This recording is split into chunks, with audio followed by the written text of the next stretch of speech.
It's the Wonkhe Show. How do you get sacked as Secretary of State? We'll also talk no detriment, safety nets, skills and what students get out of their education. It's all coming up. The real issue for me is not that universities will find a way to smooth things out, whether it's safety nets or fiddling in exam boards. It's that the inequalities between students who've relatively thrived through the pandemic and students who haven't are incapable of remediation. A simple extension or measuring 80 credits rather than 120 or whatever, none of that will actually help address that inequality.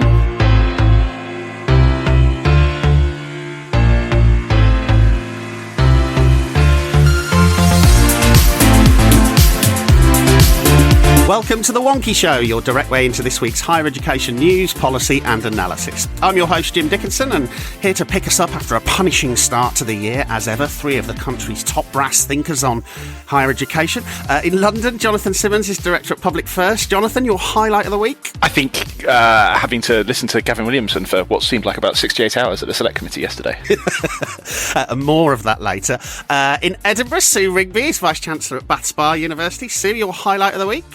Well, actually, we've been having a whole series of meetings, open meetings with our students who were exercised about rent and no detriment policies and so on, and their response has been phenomenal. And it's really reminding me that, the only thing that matters in all of this actually is the people we're teaching. Brilliant. And in London, Debbie McVitty is editor of Wonkhe. Debbie, your highlight of the week? It's got to be our Skills to Thrive event, Jim, on Tuesday. And it reminded us that even at the height of a pandemic, you can still get 300 people together to talk about how to develop and support students. And that's really heartening. And it was a great event. Brilliant. So, yes, we start this week with some high politics. Gavin Williamson has found himself engulfed in yet another policy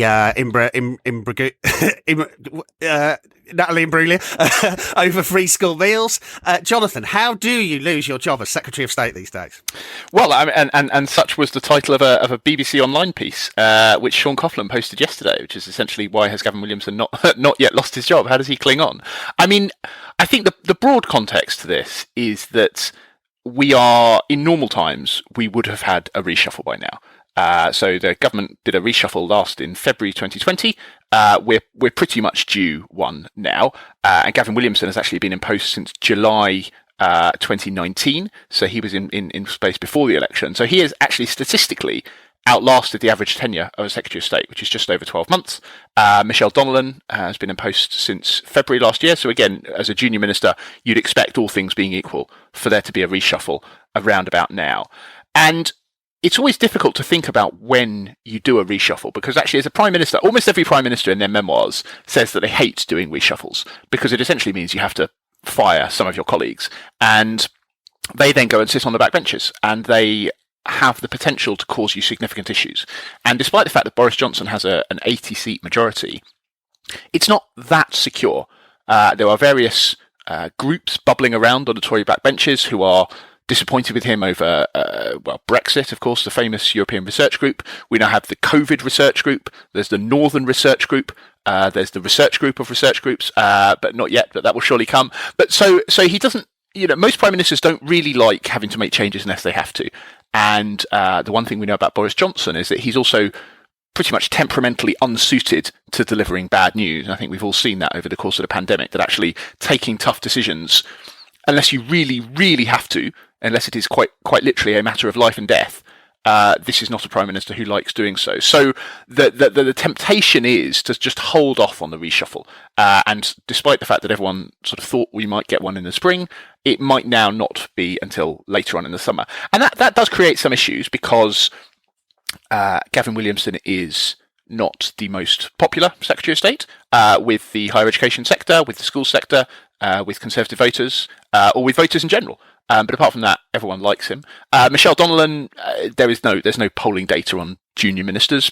She seems, to be about average in terms of how university ministers are sort of respected. But there is, I think, a feeling that the government needs to repivot and adjust. And if, God willing, COVID figures start to get slightly better, the vaccine starts to take effect, I think the government is very, very keen indeed to use the spring, sort of March, April, May period to do the budget, to announce a Queen's speech, and to really start to define what Johnsonism, if such a thing, can exist. Now, of course, the thing that's wrapped up in this is what happens with all the big HE and indeed FE items which are on the agenda. So we have the Skills White Paper, of course, which is promised to have been out every week since about the autumn. We have the Augur response formally. We have, of course, the favourite of Wonkhe, the review of TEF, the Pearce review. And my understanding at the moment is that these are all slated on the books as one of the big first things that is going to come out when they do decide to move to domestic reset. So at the moment, it is penciled in for the end of January. I think, in truth, that entirely depends on how quickly the hospitalisation figures come down, because they're not going to want to make a big announcement if they don't get sufficient media and political headspace for it. But I think if it's that soon, they're clearly not going to do a reshuffle before then. They're going to want Gavin Williamson and Michelle Donnellan and indeed Gillian Keegan to front these up. So I would say still my best guess is that we'd expect a reshuffle in March. And when we do, I would expect most of the current personnel in DfE to be finding employment elsewhere.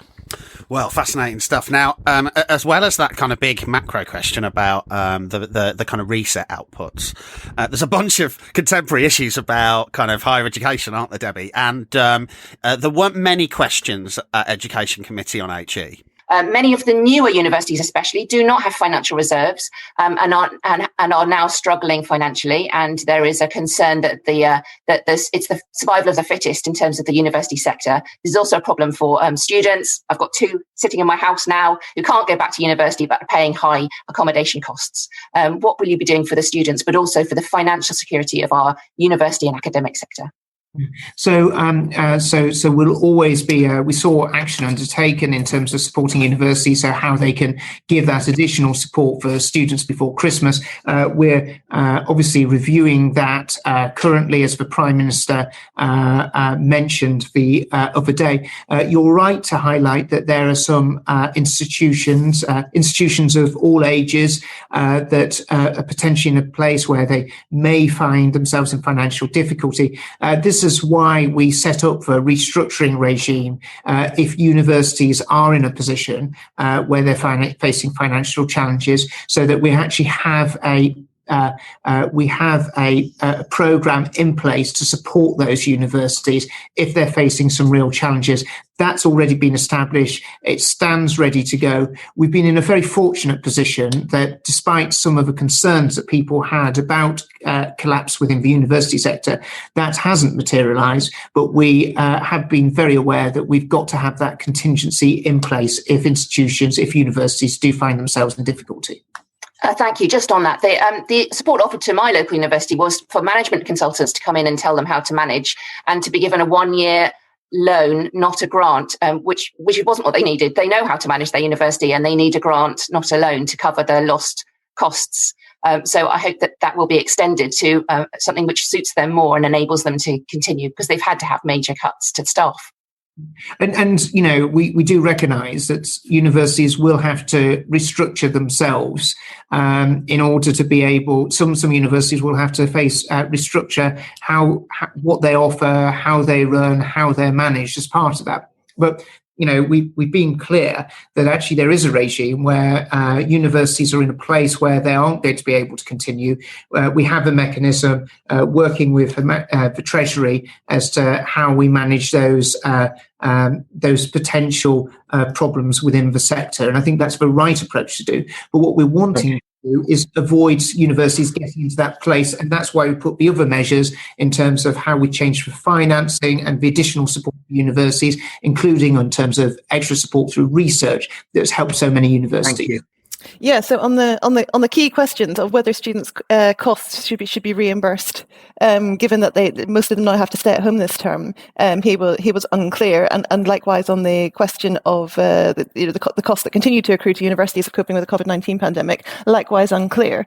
There was some chat about the restructuring regime, and to the best of our knowledge, we don't think anyone's actually had to go through that. So to some extent, it may be that universities are sort of frightened into a position of not articulating the kind of financial challenges that they're facing, lest that they be kind of put under management consultancy and required to combine with their local FE college and sack all the SABs in their SU. So it's not kind of looking like we're going to see. And I think one of the takeaways perhaps from that is some, and maybe Sue can speak to this, some universities, I think, kind of are keen to wait for the latest guidance from DfE to kind of clarify situations and matters. And based on the kind of performance of the Education Secretary at the committee yesterday, I don't know if that's necessarily the best strategy for getting on with it and through trying to do the best you can under adverse circumstances may be a better way forward. Yeah. Now, so you've just joined the board of Student Minds. Congratulations. Do you remember when Damien Hines announced a student mental health task force? Given that's what Gavin Williamson also did yesterday. Yes, it's one of the things I wake up at night screaming when I remember it. Excuse me. I mean, what strikes me is that there's just a fundamental disconnect between the amount of time it takes to sort out problems and the amount of time the government wants it to take to sort out problems. And where the sector, I think, is admirable is when governments can set out very clearly what they want and then apply relentless pressure to get it. And universities adapt. That's why they survive. But where you've got this sense that the government will do nothing and then sort out problems through edict in a fraction of the time it actually takes to make a difference. I think folk like me who are trying to run universities become close to despair. I mean, Jonathan, what's going wrong here? Is this about ministers? Is this about the department? Is it about the kind of superstructure that is suddenly being put to the test? Why is DfE? Why does DfE keep kind of stumbling into these crises? I think it's a combination of all of those things. So the department, I mean, it is worth remembering that the department is a lot smaller than it used to be, and a lot of civil servants were seconded out of DfE a couple of years ago to help staff various Brexit-related tasks across Whitehall and haven't yet fully returned. And obviously COVID has put a huge strain on the department because you need a very large number of staff doing operational work and sort of, in a sense, almost day-to-day first response style work. So DfE is running certainly used to be running almost a sort of 24/7 command centre structure. And that does take a lot of people away from the day-to-day responsibility. I think the other issue is, as we've discussed before, moving higher education into the DfE hasn't helped the higher education sector because it has, higher education is clearly nowhere near the top of the DfE's institutional priority lists. If you were to draw up a list of the top 6 or 7 things that Gavin Williamson is worried about at the moment, I don't think there'd be a single higher education issue in there. So it just means that by necessity it falls off the radar. Michelle Donnellan, you would imagine, finds it harder to get issues that she needs Gavin Williamson sign off than she would have necessarily had in Bayes. And I think the other thing is that as a the DfE is not making these decisions in isolation. So whether it's decisions about the extent to which we do lateral flow testing in universities, or when universities can return to face-to-face teaching and for which groups of subjects, you're trading off the DfE's perspective versus the Department of Health and Public Health England perspective. And probably for the right thing, Public Health England and the Department for Health, and in particular, Chief Medical Officer and Chief Scientific Officer, are the dominant players in Whitehall at the moment. They are getting their way on almost everything because we are first and foremost in a public health crisis. And what that means is that when the two departments or the two issues butt up against each other, as we've seen with school closures and indeed with some university issues, it tends to be that after some prevarication, the public health perspective wins. And what that means is that the consequence of that is that universities have shorter periods of notice in order to respond to things because the government has not given itself sufficient time to work through these competing perspectives, and decisions get made very late. And just on that, I mean, Debbie, the other little nugget we picked up this week was that Michelle Donnellan had been on the QAA and PSRB call the other day, and said it's really, really important that people are able to kind of graduate this year and enter the labour market. So that kind of political steer about, keep to the original timetable, business as usual, that's at least something that, is being exhorted on providers, but is actually quite difficult. I mean, that does sound to me a little bit like magical thinking, particularly in the context of, and I think we'll pick this up a little bit later, but in the context of students who simply, for very good reasons of relating to public health and safety, have not been able to complete some aspects of their course. And I would I think if you took a kind of snap poll of the public or the students and universities too, probably, if it was a choice between saying let's find ways to get these students the practical experience that they need versus sort of allowing them to graduate and to look for jobs without it, on balance, I think probably finding ways to fix that is the better choice. And simply just kind of rehearsing the mantra that that quality should be sustained and delivery should be sustained and students should graduate doesn't really take account of, the reality on the ground. And of course, it's going to be really lots of variation between universities and courses, and that's not a kind of, universal statement about what's going on. But, it's got to be taken account of. And I do think that this reflects, it's hard for us to speak to the private conversations that may be going on with ministers and with civil servants behind the scenes. But I mean, I'd never get the sense from the department or the government in general that there is a strong attention paid to the views of stakeholders in making some of these decisions. And that may be a product of bandwidth, just too many decisions and not enough time. It may be that stakeholder feedback is actually not all that useful in terms of they're just saying, we don't know, tell us please, or whatever it is. But, there does seem to be this real disconnect between the way the government is talking about what is going on and what we know is going on. Through our conversations with universities and with students' unions. Yeah. And look, on that, Sue, I mean, if you'll forgive the loaded question, let's imagine that by the end of the month, a major programme of reform of the tertiary education sector is launched. Is it a good time for that? I don't think that's a loaded question at all. No, that's a perfectly legitimate thing to ask. Wait, right? I think to load an answer, there's never a good time to announce that kind of stuff. Particularly if the... Yeah, but surely there are some times that really are worse, right? Well, there are times in the UCAS cycle when it would be nice not to announce that fees are going to change, for example. Yeah.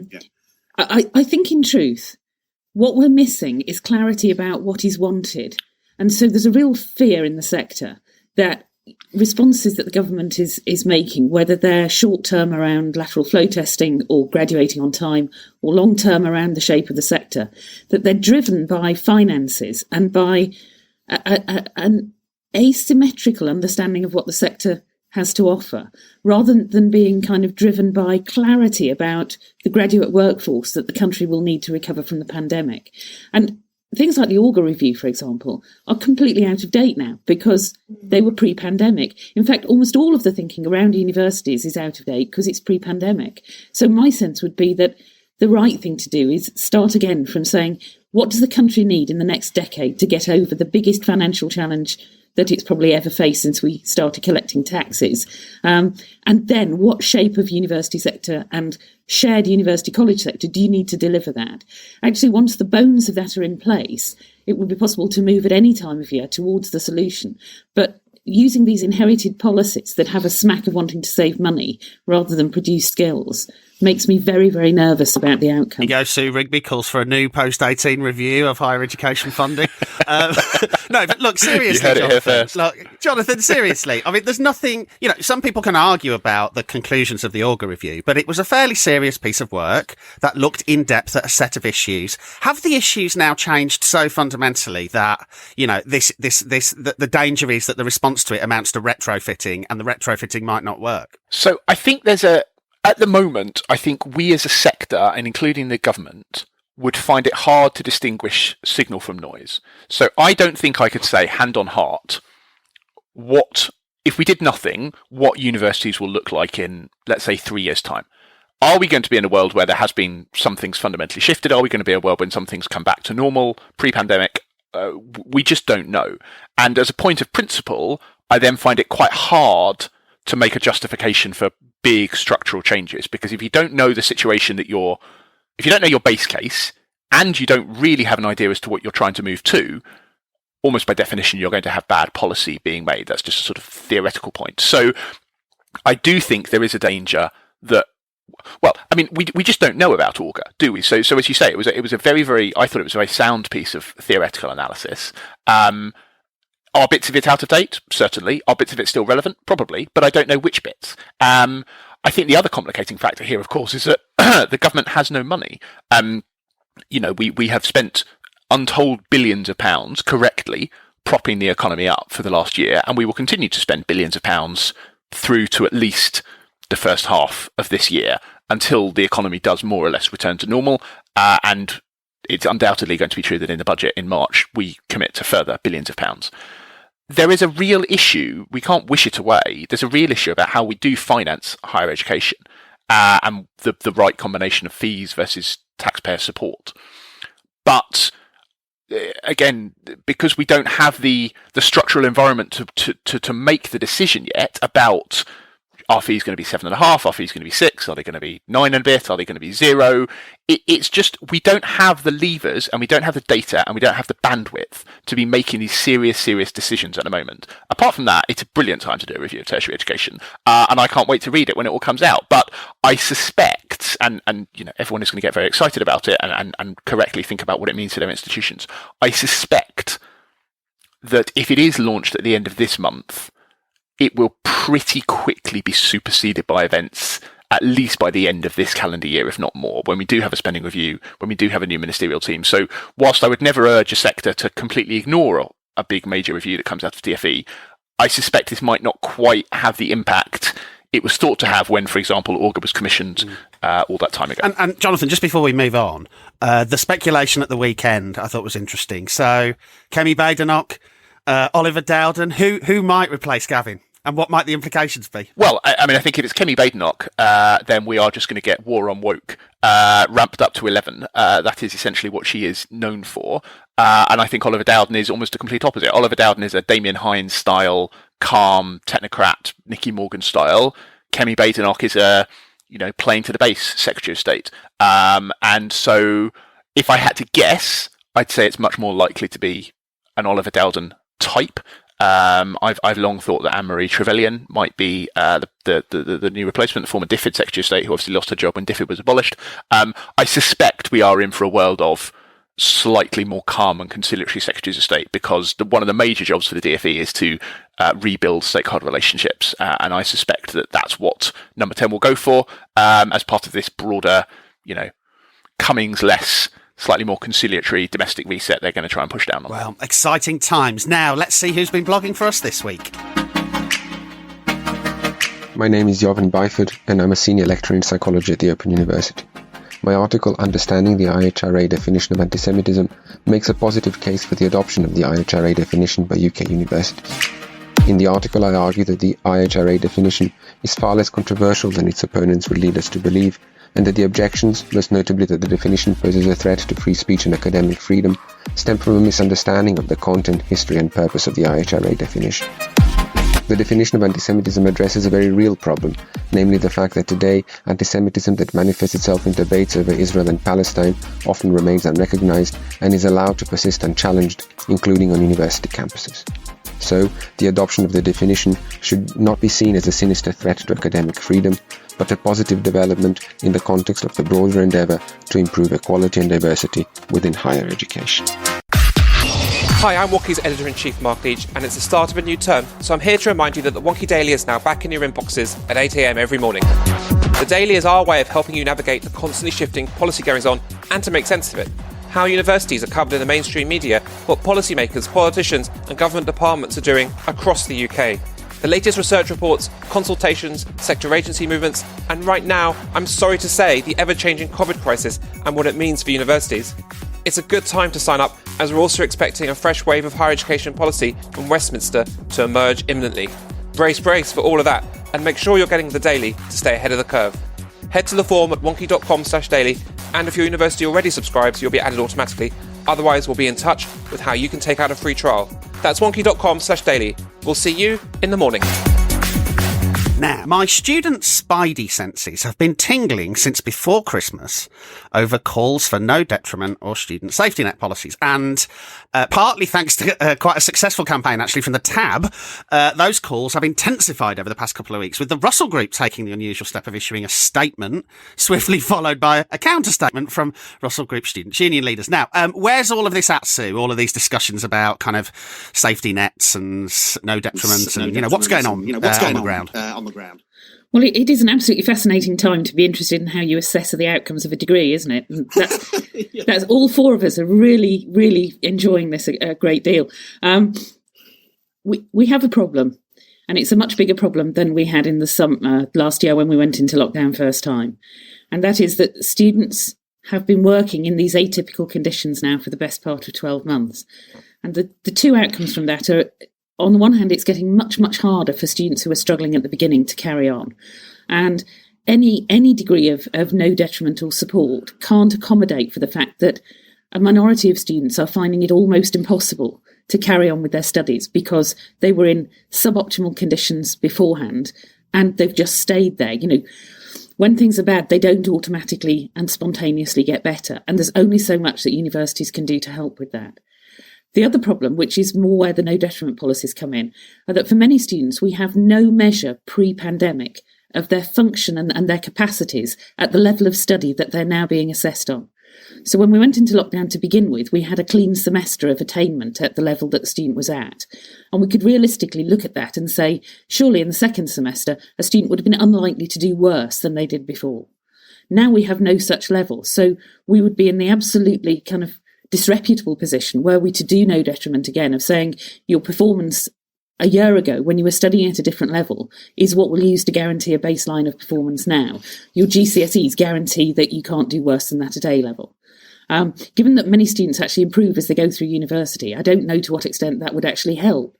So we're all in a bit of a state, and trying to explain that to students is straightforward when you can talk to them, as I've been finding in the last week. It's incredibly hard to write down in a concise manner. So all universities are trying to find fair ways to act that are also fair to the need to measure learning outcomes, which after all is what a degree is based on. And I think the Russell Group statement was so Russell Group because in the one of the paragraphs it says that exam boards will ensure that all students receive fair outcomes that are comparable with those in previous years. If I was being cynical, I would say, well, they're just going to even out the marks so that cohorts graduate with the same degree outcomes, regardless of what the students have actually managed to attain. And if I were a student, I'd be really pleased at that. But it's not a no detriment policy. The real issue for me is not that universities will find a way to smooth things out, whether it's safety nets or fiddling in exam boards. It's that the inequalities between students who've relatively thrived through the pandemic and students who haven't are incapable of remediation. A simple extension or measuring 80 credits rather than 120 or whatever, none of that will actually help address that inequality. Debbie, I never thought I'd see the day when I could see so many students actively engaged in a debate about degree algorithms. But here we are. How do we fix this? Okay, so a bunch of stuff universities are already doing. One is to actually look at the assessment process itself and try and see how the assessment process can be designed in such a way as to give students the best possible chance to show what they have learned. And I think, in a lot of cases, it is quite a sort of important spur to move on from some sort of quite old school assessment models. And one of the best ways to do that is through, continuous formative assessment. Perhaps kind of, in the same way as Ofqual is kind of wrestling with about A levels, look at, bringing in kind of, teacher assessment of how students are doing. And obviously you've got all kinds of issues with bias and it's not, it's not straightforward. And I think often when students are talking about no detriment and policies and, certainly when, NUS used to talk a lot about the absolute vital importance of anonymous marking. And some of this is about saying, look, here's where we are. What is the absolute best, thing that we can do? And try and have that dialogue with students. And I realise I'm saying all of this in a way that sort of suggests that that's, super easy. And of course, as Sue said, it really, really isn't. But I think what's probably not very helpful is the kind of, the kind of announcements and statements about policies that, talk about standards and that sort of thing, simply because, what we've just got is an awful lot of human beings wrestling with a really difficult situation. And, and everybody wants the same thing. Everybody wants students as far as possible to be able to demonstrate what they've learned. And I think there's something about no detriment is less about saying we should be able to be allowed to, pass exams without having learned the material. It's saying, if we haven't learned the material, if we're not able to perform, we don't want that to be seen as a reflection on our ability and our capability. And we don't want our university to see us as having failed in some way. And this is where I think kind of thinking about how to talk about these things and communicate them becomes really, really fundamental. Now, Jonathan, it's great that we've got you on because you also have got your eye across at schools, and many of these problems are much worse in schools. It's where the DfE's focus is, so they must have some great solutions over in schools that HE can just steal right now. Yeah, that's. You've nailed it in one, Jim. That's exactly what we have.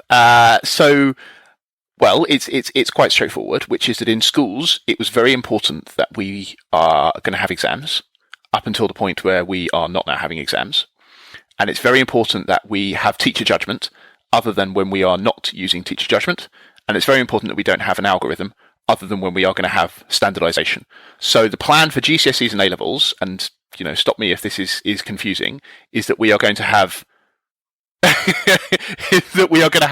exams set for some subjects by some exam boards, particularly those set by private schools. We are going to have some things marked for vocational exams and BTECs in particular, where they need to be assessed for license to practice. We are going to have some things set by teacher judgment. That teacher judgment may or may not be standardized in a way that is not clear at the moment. It's definitely not going to be an algorithm, but more or less what we'd really, really like is if universities could sort this all out for us, please, and just accept all the kids taking A-levels and BTECs this year who'd like to go to university, because that would more or less solve schools' problems. And that is a not entirely unfair summary of where the DHEV has got to with exams. Right. Well,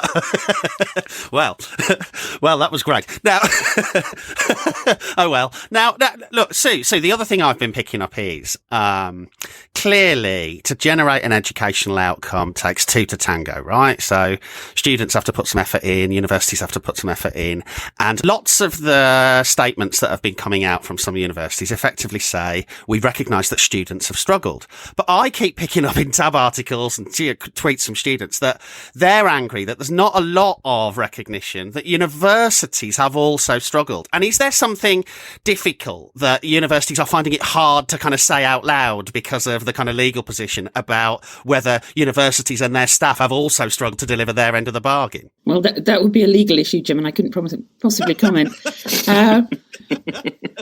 I think well, we're getting nowhere on this podcast today. I think to try and answer your question, universities have done a lot, but a lot of it is utterly invisible to students because, quite rightly, they have no interest in this. So over the summer, universities went through all of their courses and modules and made sure that in the online version, they weren't accidentally, for example, going to set an assessment on something that was no longer possible to learn.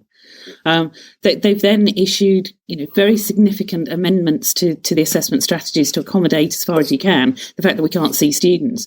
But the truth is that students want to be around staff and staff want to be around students. And an awful lot of learning goes on in those ephemeral encounters at the end of a lecture, at the end of a seminar, passing in the corridor, meeting in the library. And none of that can happen at the moment. So the experience of learning is constrained to the face-to-face or virtual equivalent of the learning kind of environment. And all the rest is impoverished. But there's nothing we can do about it because short of having academics, wandering the country looking for students from their own university and spreading COVID as they did so, that loose learning that is so much a key part of being at university is not happening. And similarly, most students are learning less well from their peers. So I don't think we can pretend that university learning this year is as good as it has been in the past. For all that we might say, oh, well, you're getting digital skills and there's some upside, it's less good. But there is absolutely nothing that universities can do to put it right until we can bring the students back onto campus. Universities are sort of parcelling up effectively the right for students to resit or retake or submit later. Some of that is about giving people longer to achieve an academic standard. And so there is, on one level or another, something that can be done, which is just giving people more time if the kind of bandwidth of the learning is restricted. But it strikes me that surely there are some courses. I mean, you've got quite a big kind of creative arts portfolio. Surely there are some courses that have components that just can't be done and completed realistically until the restrictions lift. Yes, that's absolutely right. I mean, what we're doing is extending the second semester right into the summer for courses like that, in the hope that we will be able to give students access to facilities. But equally, that then will stop students from entering the job market at the time of year they might have expected to. Then again, my calculation is that there is no jobs market just at the moment, particularly in the creative industry. Can we delay it as long as possible? May well be what they're after. Yeah, another 3 or 4 years would probably be ideal. So there are potential remediations if the vaccination programme works and we can get students back onto campus in March, for example, and then backload all of the practical studies. But it's one thing to say, well, as a fine arts student, you might miss out on a technique that requires a lot of space or a lot of kit. But if you're a geologist and you haven't been able to do any field work, it's questionable whether you've actually got the skills to graduate. And again, universities are very constrained in the way in which they can mitigate that until we can get students to the locations and the spaces and facilities. No, I was just going to say, we'll talk about this a little bit later when we talk about the skills to thrive work, but we are going to end up, I suspect, with a fairly painful but nevertheless wonkily interesting natural experiment, which is that what is it that we think that young people, both leaving school and leaving university, need, which is if we essentially move to some version of no detriment or standardised grades so that they get exactly the same A-levels and BTECs and degree classes that they would have otherwise got, but have probably learned less, actually we can track this cohort and last year's cohort against previous and future cohorts, and we'll be able to see, because they have the same paper certificates, but probably less knowledge or less skills gained, what it actually is that does lead to success in life and in the labour market. Is it the paper certification you've got, or is it the actual skills and knowledge you've gained? It will be fascinatingly interesting to tell, albeit that's not much consolation to people trying to get into the job market now, that in time they'll be part of a huge experiment that economists will love. But it is genuinely really interesting, which is what does it. There are some qualifications, sort of license to practice qualifications, for whom it's really, really important that we don't standardise up and assume that these young people know more than they need. If you need a qualification to show you've mastered a certain level of knowledge and skill, you cannot standardise or algorithm your way out of that. There are some subjects for which you need a basic level of knowledge that is additive as you go on. So medicine is the obvious example. We can't have people skip first year medicine or second year medicine just to carry on to third year medicine. If you don't know the basics of it, you can't progress. There are arguably some subjects where you haven't done quite as well and you probably wouldn't have got quite such a good grade in a different year, but you get one this year and it'll be okay. The confidence intervals and the fuzziness around whether somebody got a first or a 2-1 and if they slightly go the other side of the border or not probably doesn't make a huge amount of difference. And I think that, but it's this type of complexity which universities are desperately working through, which schools are working through, which colleges are working through, and which I fear any approach that says, well, look, we must have a no detriment policy, or you must standardise, or the OFS will clamp down on you if there's a huge amount of grade inflation. These are the nuances that any kind of blanket policy will just never capture, because we can't treat a license to practice qualification in the same way that we treat a medicine qualification, in the same way that we treat, to use a degree I did, a politics qualification, where frankly, it didn't really matter what grade I got if I learned slightly more or slightly less. That was not critical to my labour market. And Debbie, we'll come to Skills to Thrive in a moment, but I mean, one of the contributions at our event this week was from the Vice President of the Students' Union at UCLan, and I thought she was fascinating, because as well as this question of, whether, nursing students have done enough hours on the ward, she was saying that, look, one of the things that students get out of higher education is confidence, a bit more amorphous than the learning objectives, right? But if they've not been able to develop the confidence, no wonder lots of them are saying, I haven't learnt enough, where's my refund, blah, blah, blah. When I entered university, my confidence was through the floor. It was in the pits. I was a returning student who hadn't written an essay since GCSEs. Well, I'd written lines, but we won't go into that. And I had a very poor experience in education. I was told I was never going to amount to anything, and I was actually one of the well-behaved ones. But when I left my student days behind me at the University of Central Lancashire, I was a transformed person. Not the most confident by any stretch of the imagination, but I knew whatever was put in front of me, I had the skills to work through it. Part of that assured nature came through my grades, building me up year upon year. Part of it came through my volunteering experience. But a lot of that renewed confidence came through the comments and discussions that I had with staff. This year especially, graduates will go out into a very unknown world. The experience of university for the past year and a half will have made them question everything. Whilst we've all compared ourselves and our banana breads throughout this lockdown, for graduating students, they have compared so much more to the bone. Whilst union officers can tell students how fantastic they are, and trust me, we do, endlessly, we're not the people they need to hear it from. They need to hear it from the staff at the universities who have taught them throughout and been on that journey with them. Yeah, and I think, anyone who's worked in an institution where, well, actually, I was about to make a summation that's not actually accurate, so I'll caveat that. If as I have, you worked in an institution where you've got a very strong widening participation cohort, you will find that confidence is the word that students use much more than kind of skills and development and learning, and it's very much about their kind of sense of themselves there.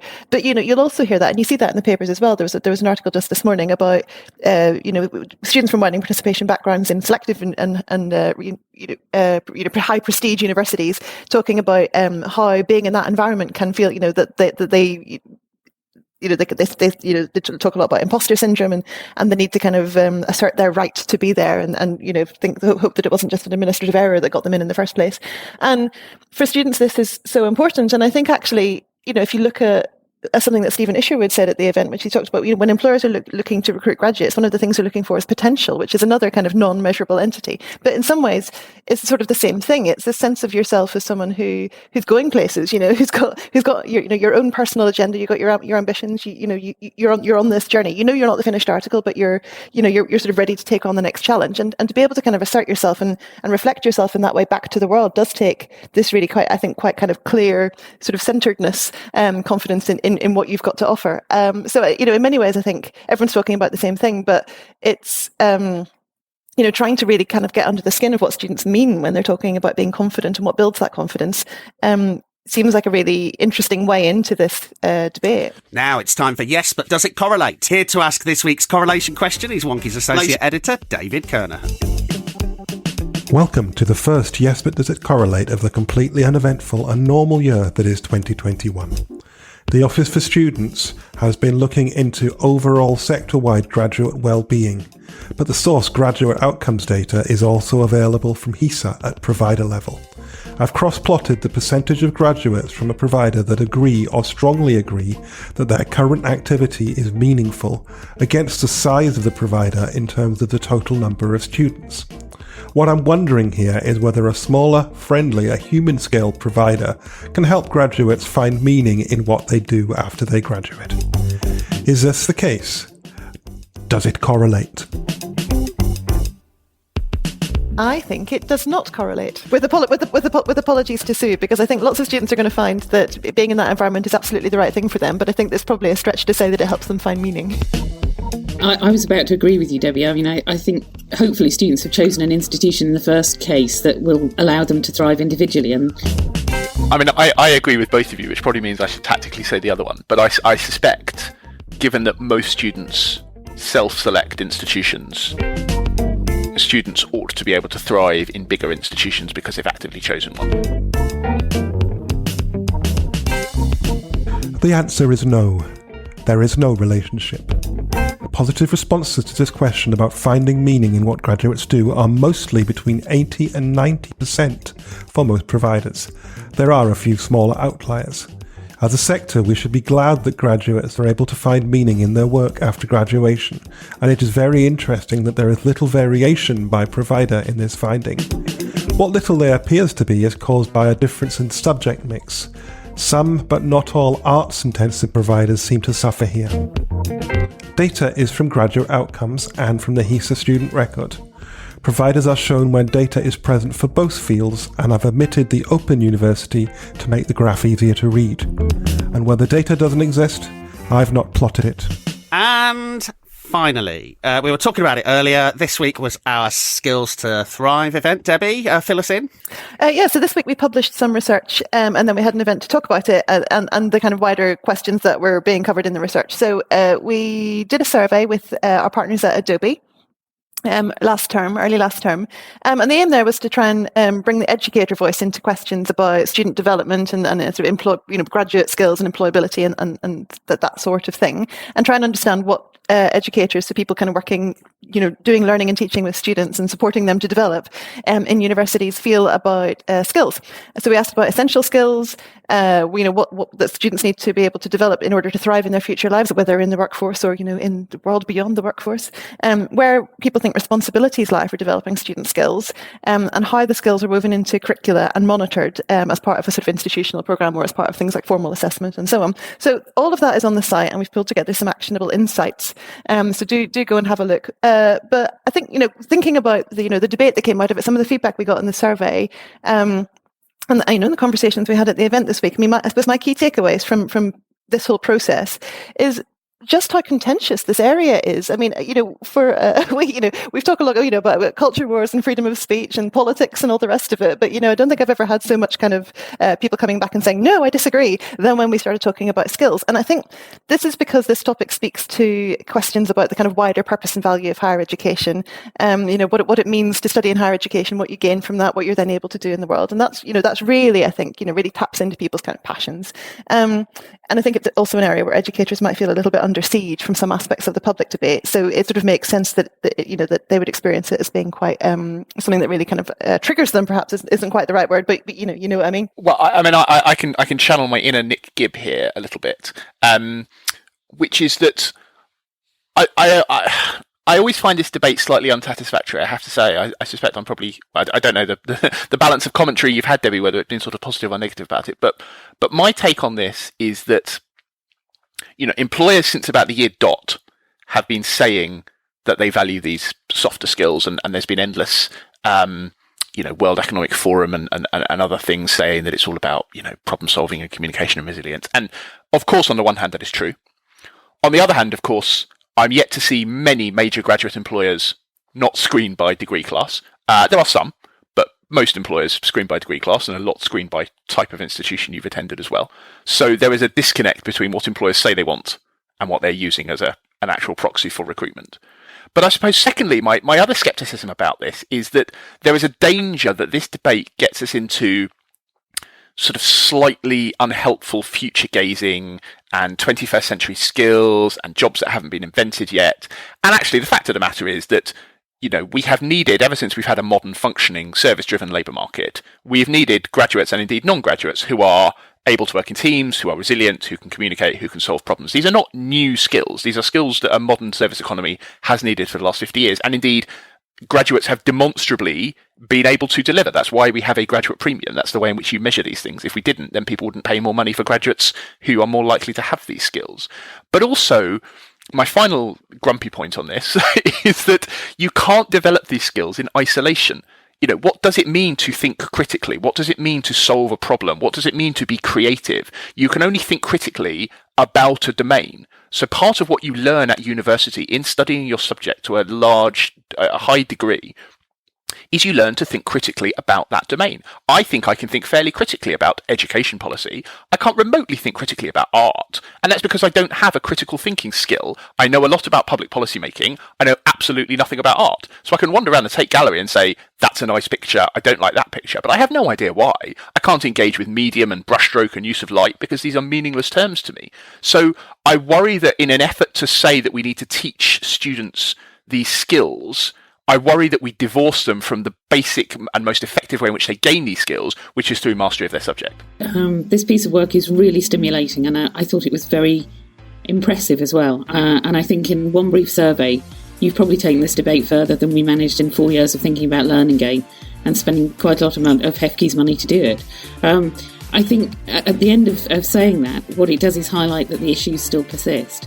And to an extent, I think I agree with Jonathan that embedding the skills in the subject that is being taught is the way to engage academics in this endeavour.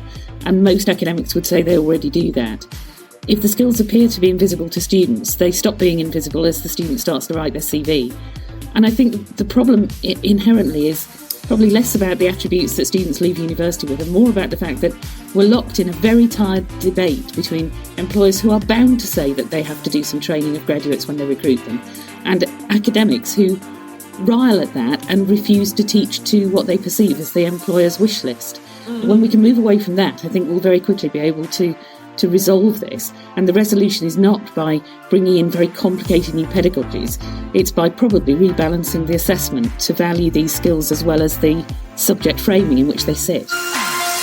So that's about it for this week. Remember to delve deeper into anything we've discussed today. You'll find links in the show notes. Do remember you can subscribe to the podcast automatically. Just search for The Wonkhe Show via Apple Podcasts or your favourite Android podcast directory. Or you'll find the feed you need on wonkhe.com/podcast. And if you fancy appearing as a guest on The Wonkhe Show, do drop us an email on team@wonkhe.com and we'll be in touch. So thanks to Jonathan, Sue, Debbie, everyone at Team Wonkhe for making it happen behind the scenes. And until next week, stay wonky.